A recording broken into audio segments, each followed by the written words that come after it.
Welcome to Cancer Explained with Central Care Cancer Center. It's likely that someone you know has been diagnosed with a form of cancer.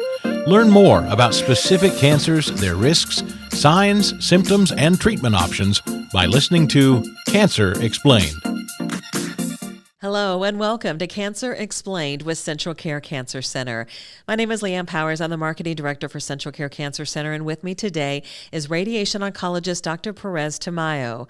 At Central Care Cancer Center, we are dedicated to keeping expert cancer care close to home. We have state-of-the-art facilities throughout rural Kansas and in Missouri. And Doctor, usually about this time in the program, I'm also talking about what we offer and our services at Central Care.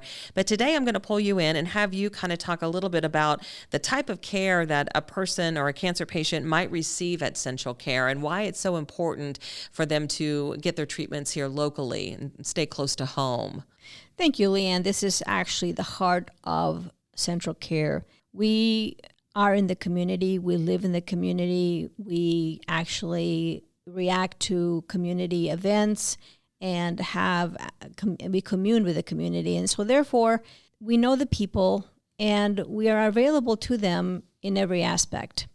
And that's important when you're talking about cancer. And why is that? Is that cancer doesn't have a schedule. It can give you trouble, or it can appear all of a sudden.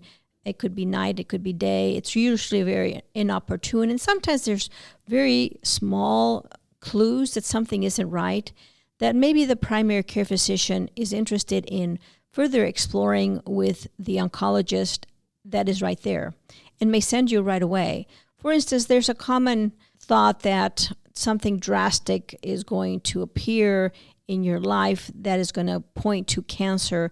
And sometimes that is true, but sometimes it's subtle things. Like, for instance, you all of a sudden have this idea that you're smelling something that isn't there, like, let's say, oatmeal, and it continues to be a problem for you. You may get a headache here and there, but really there's nothing remarkable, and that can be actually a sign of cancer.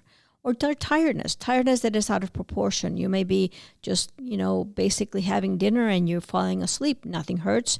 There's no bleeding. There's no lump, but it's out of proportion. And we tend as humans to kind of give it a reason that is reasonable. Oh, I've been working harder. I'm not sleeping well. But these are important clues that something isn't right. In fact, that's the number one finding when you have colon cancer. It is just tiredness out of proportion. And the tiredness comes because as a cancer colon in your gut starts leaking blood, it could be minute, it could be microscopic, but after a while it's like a leaky bucket, one drop at a time, and all of a sudden you lost a few pints of blood.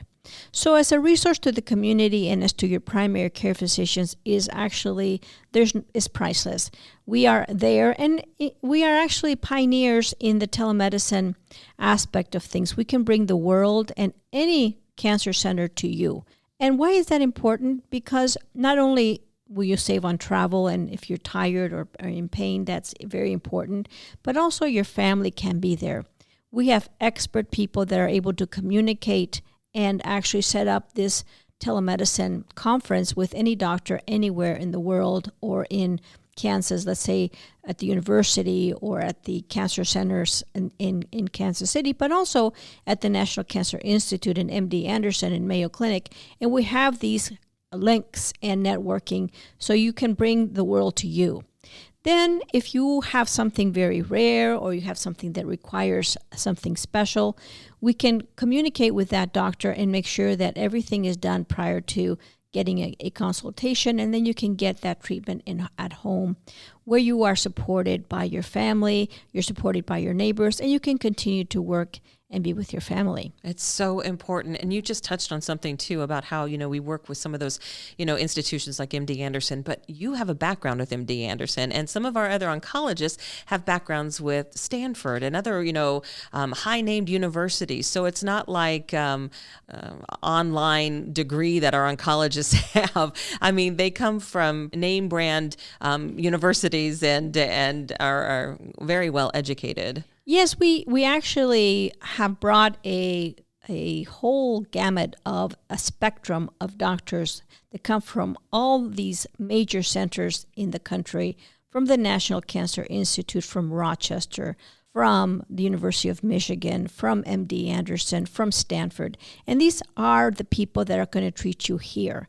So, when people go, well, I'm going to X, institution elsewhere, the institution isn't treating you. It is the person. Amen. So if you have someone right here in town that actually has the same training and the same capability, why would you want to travel? I always say this, especially when it comes to drugs, because chemotherapy that is very, very important in the treatment of cancer is prescribed by your weight and your height. That is not going to change unless you go to the moon. But even then, it's still the same weight and your height. I wish I was taller, but I will not be. So this drug can be given to you here in Kansas. It could be in Emporia. It could be in Newton. It could be in Great Bend. It could be in Kansas City. And you have someone there to take care of you. Because sometimes we have expected reactions to the drug or expected reactions from the tumor responding to the drugs that may require some kind of sustenance, some kind of support. And this supportive care is really what makes the difference. It is very true that convenience could save your life. This is very important. The availability of a doctor 24 hours a day, 7 days a week, 365 days a year is very important. And not only one doctor, but several doctors. Sometimes multiple brains can be the change in how things are done and how things are delivered in the right way. Why don't you talk a little bit about the chart, how important it is to have like one chart in order to have those several doctors respond to that patient?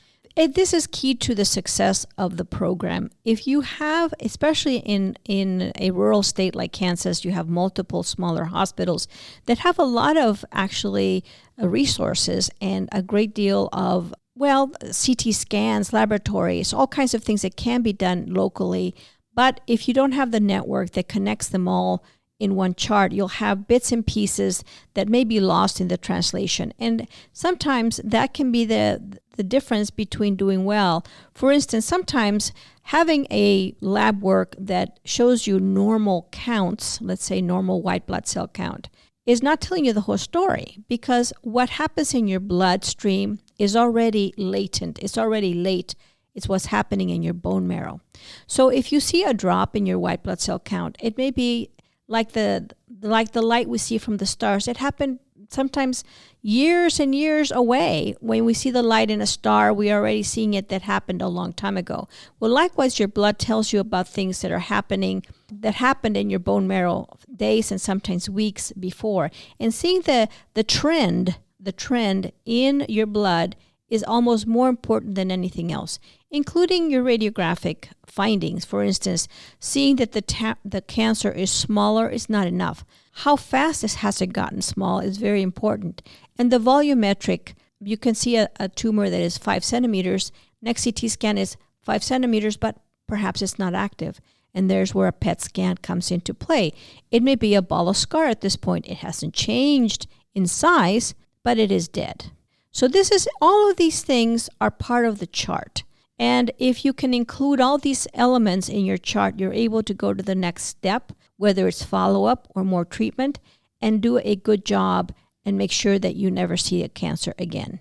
You had mentioned too about having the support of family, friends, community members. I mean, even being able to continue work if you're working and receiving treatment at the time. It's all a way as well to decrease your stress level a little bit. Being surrounded by your family, your friends, trusting your care to our team of doctors. That can be the factor actually that can elevate your treatment, maybe even be critical to your success. Wouldn't you agree? Very truly. And in fact, my father was a very famous radiation oncologist, and my mother was also in oncology. And she realized when she was 50 years of age that if you don't have the psychiatric support of a family and your work and all the neighborhood and the community, you will not do as well as someone that does. So she went into psychiatry. In fact, after being in oncology for such a long time, because she felt, and she would only take cancer patients because she felt that was so important. And this is bared out in many papers. In fact, there are papers that show that if you have a person that's able to control their stress level, their state of happiness, their wellness in every aspect, they will do better than someone that has another fight to fight, which is depression, loneliness, stress. This can be habit forming, in fact. You begin to become a recluse. You begin to become someone that has difficulty integrating. And then if you do get cured, then it becomes a longer road to recovery, to integration into your neighborhood and community. Basically, we are all here for you, honestly. We've been just talking in general about cancer, but Doctor, I also want to highlight about how we have seen a trend of patients just leaving their hometown to go get treatment instead of supporting, the local hospital and the cancer center and either medical professionals, correct? Well, Leanne, very true. And even though buying local or supporting local is something very important just because the sustainability of the town, but it's also a way of keeping your records straight, keeping your records in the same chart, and supporting the talent that you have. There's a lot of talent in every single one of these community hospitals that needs to be supported. Otherwise, what will happen is that you're cutting your nose to spite your face. I know that many people have clinics that are perhaps an outshoot of a larger clinic in a bigger city, and you have the right to say, no, I want to stay at home. I want to make sure that I use the radiology of the hospital, the laboratory of the hospital. And I really strongly feel that if you don't do this soon, many places, like it has happened already in some towns, you lose your hospital. You lose something that is dear to the community that will actually make the community grow and sustain. So yes, I am a great believer. And not only that, but as I said before, the institution doesn't treat you. It is the doctor. So why would you want to go out to a larger city or to a bigger cancer center without having a connection at home? You may need to go. I'm not saying that not. Maybe there is a special surgery or a special type of protocol that requires you to go to a larger town or a larger cancer center. But having that person at home able to catch you when you come back, able to treat you when you have trouble, able to communicate, because health is another language. Healthcare, and especially oncology language, is very difficult for just everyone. So if you are able to have your local oncologist talk to the oncologist or surgeon where you need to go because you have a special situation, will actually favor you. You'll be able to understand and have it explained to you. And many times, Leanne, this is the interesting thing, we're able to communicate with them through telemedicine. So actually the people are there while we're talking to their doctor from, let's say, MD Anderson or from Kansas City. That is not a problem. And I think that we're all in favor of doing the best for you. Exactly. Now let's get into a little bit, if you don't mind, about genetic screenings. And first of all, I just wanted to ask, what does it really entail? Genetic screening is very simple. It is just a blood test. And actually these days, it used to be very expensive. These days, not only is it not very expensive, but also it is usually covered by your insurance. But here again, there is a little bit of input that is required by the patient, and that is that you need to make a family tree.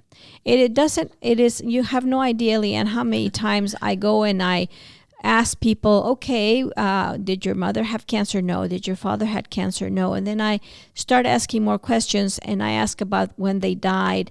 And invariably, there's someone that, oh yeah, they died of breast cancer. And they seem to have forgotten that it includes the aunts, the maternal and paternal side. It includes the siblings, the sisters, the brothers.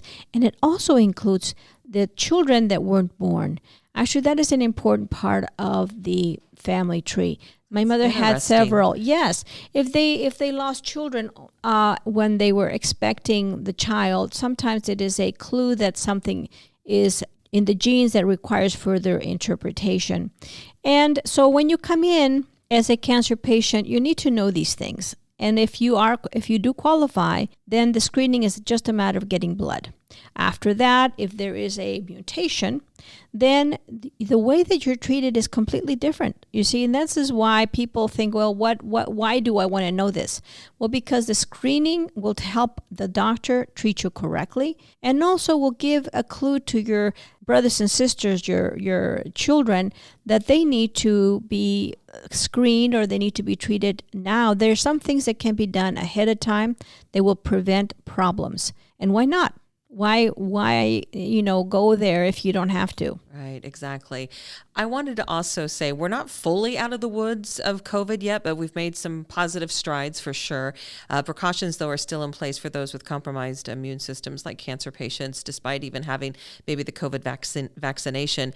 But while this pandemic was going on, many avoided going anywhere, and that includes seeing their healthcare professional or even getting a regular cancer screening done. Talk about the importance of having that regular cancer screening. Well, it is a shame that not only the screenings are being let go because of this COVID, but also the cancers. People know that their cancer or their lump is there, and maybe they're more afraid of being exposed, and so they didn't come in. And I can tell you that there are some cancers that are very slow growing. They take years and years to grow, but there are some that have a doubling time of hours. In fact, I had a judge that really, it was a matter of me leaving the room, and when I came back, the mass was larger. So you never know these things. And frankly, people are not experts in knowing what cancers can quickly disseminate. In other words, spread through the bloodstream, spreads through your lymph nodes. There are some cancers that are known to do this, that in fact we do more workup to make sure that they're not in other places almost immediately, whether the person has any symptoms or not. Now, the screenings are many, but they're very focused, and there are ones that are really generic, because if you're a man, you have a prostate. Prostate cancer is the most common cancer in men, and even though many papers can be read that, oh gosh, something else will kill you before prostate cancer will kill you.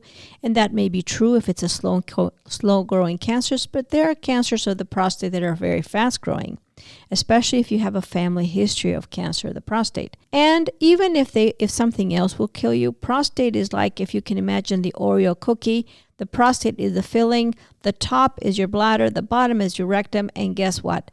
This prostate cancer is going to impact these two organs, whether it invades them and actually causes bleeding and pain, or just basically blocks them.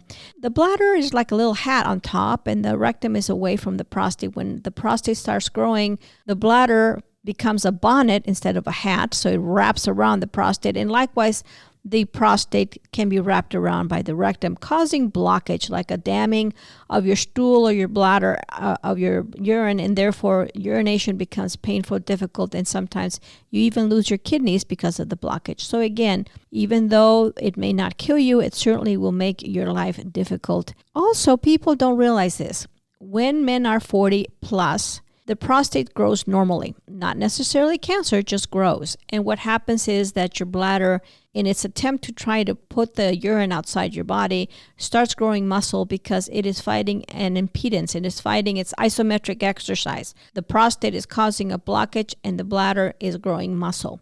So what happens is that after a while, you begin to have a thick muscular bladder that becomes a leather sac instead of a nice balloon.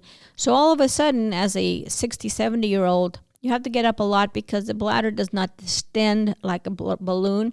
It becomes a leather bag that can only hold so much, and then it cannot let all the urine out. So also, just on the basis of prostate health, you don't want this. You don't want a leather bag instead of a balloon. So that's one of the things that men need to watch out for. And in women, mostly there's 3 things that need to be watched out for. There's breast cancer, which is something that, in fact, every woman needs to be aware of, either by doing mammograms, screening mammograms, feeling their breasts every month, seeing if there's any dimpling of the skin when you look at the mirror, when you lift your arms. Is there any tracking of your breast, leaving a dimple? Are there any skin changes, redness, or is a nipple discharge? All of these things are things that you need to watch out for.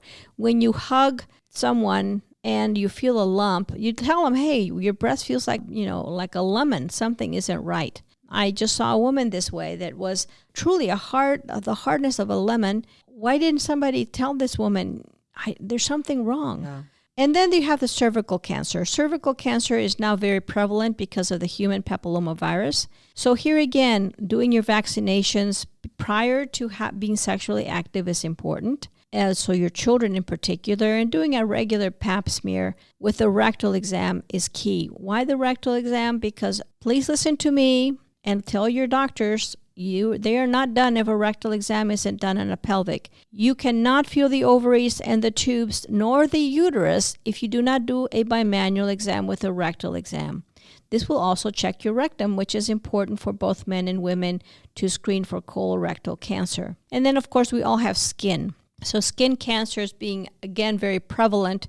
Having a complete skin checkup is important for everyone, independent of how dark or light you are. Now, of course, if you're a redhead, that's trouble. So please, all redheads, listen to me.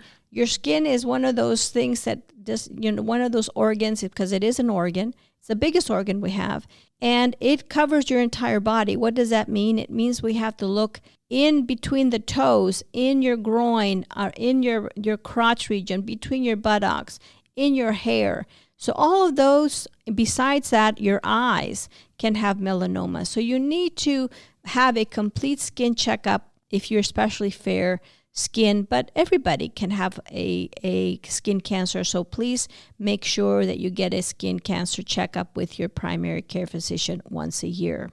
You are your best advocate. That's right. That's something that you say all the time, actually, is how you are your best advocate. You need to be a champion of your own health.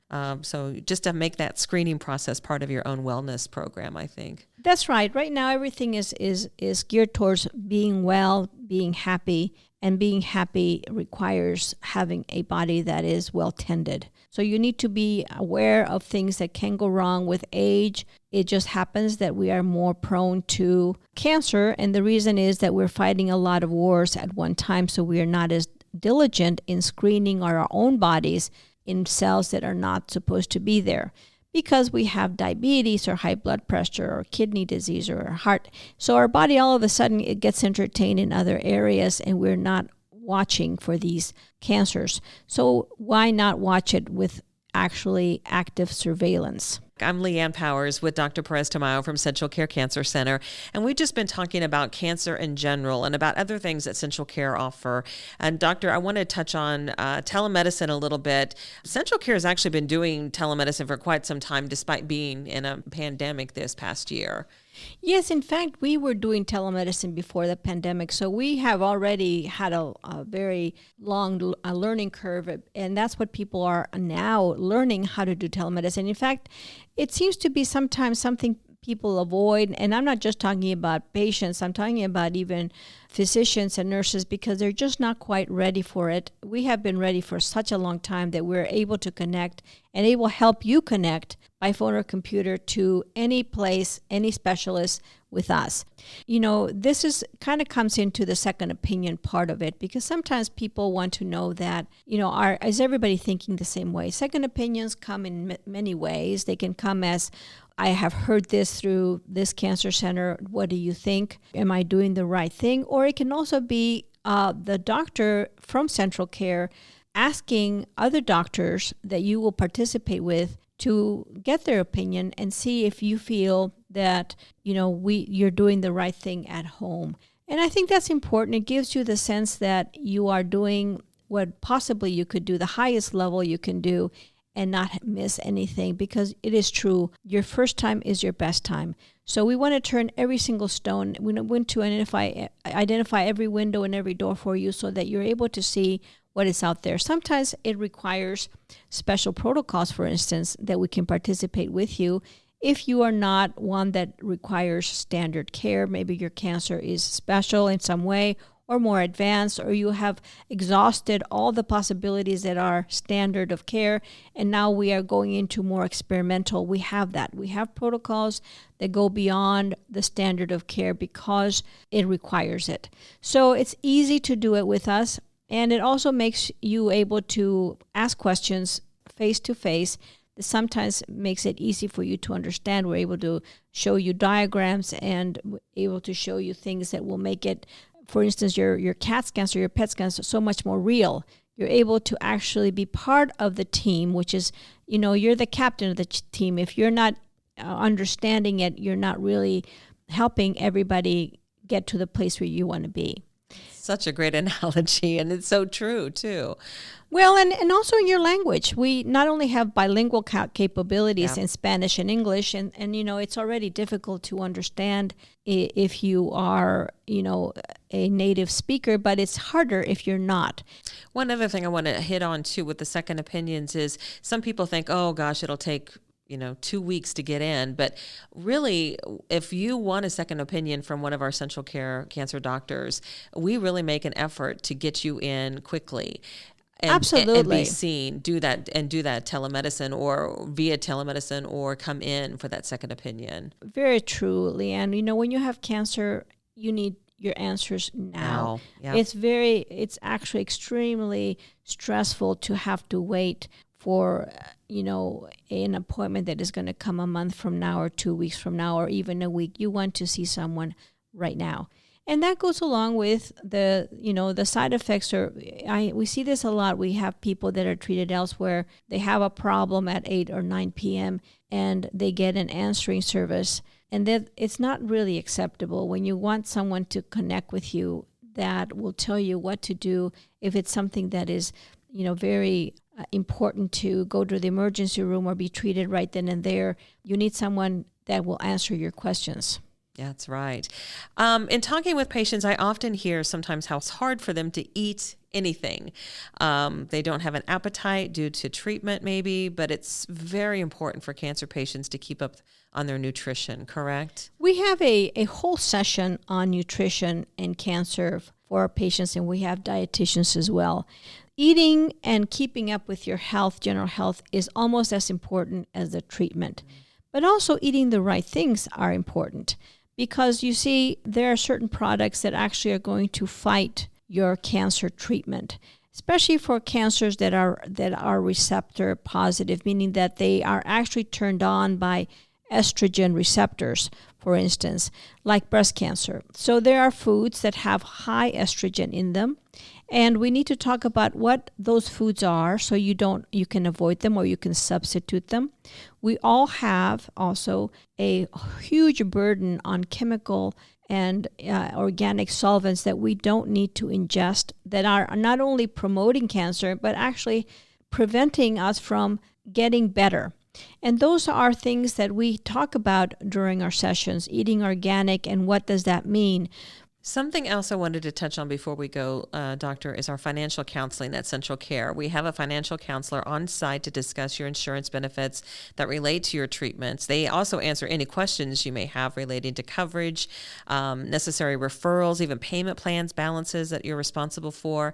But a common problem that we see, too, is that maybe a patient is sent out of town to get a biopsy or something, and then that patient is no longer a candidate for a grant that could assist them financially. We also research and find grants to help financially for our cancer patients too.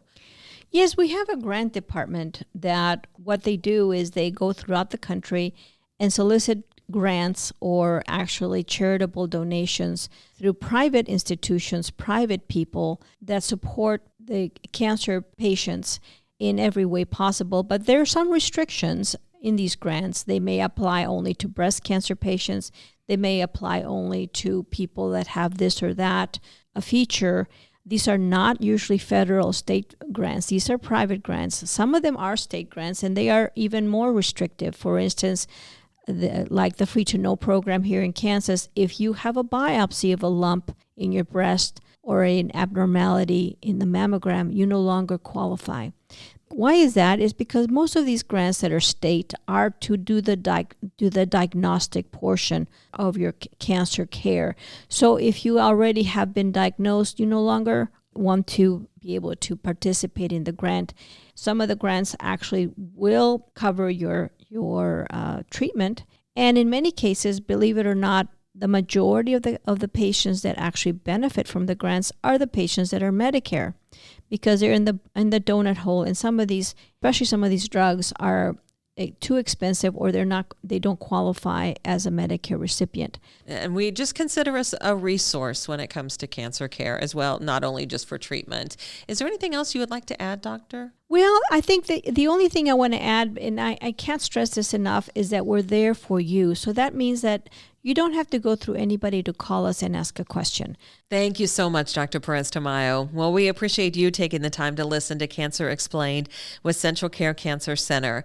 With facilities throughout rural Kansas and in Missouri, Central Care Cancer Center offers complete cancer care all under one roof, so there's no need to travel far for the best care. Whether you need radiation or chemotherapy, access to clinical trials, financial counseling, or other supportive services for yourself or your family, Central Care Cancer Center is here for you. Feel free to reach out by calling 800-592-5110 or visit us online at cccancer.com. For Dr. Perez-Tamayo and all of our amazing providers and nurses, I'm Leanne Powers. Thank you for listening to Cancer Explained with Central Care Cancer Center. You've been listening to Cancer Explained with Central Care Cancer Center, offering expert cancer care that's close to home. Central Care Cancer Center has clinics throughout Kansas and in Missouri. Central Care Cancer Center, online, cccancer.com.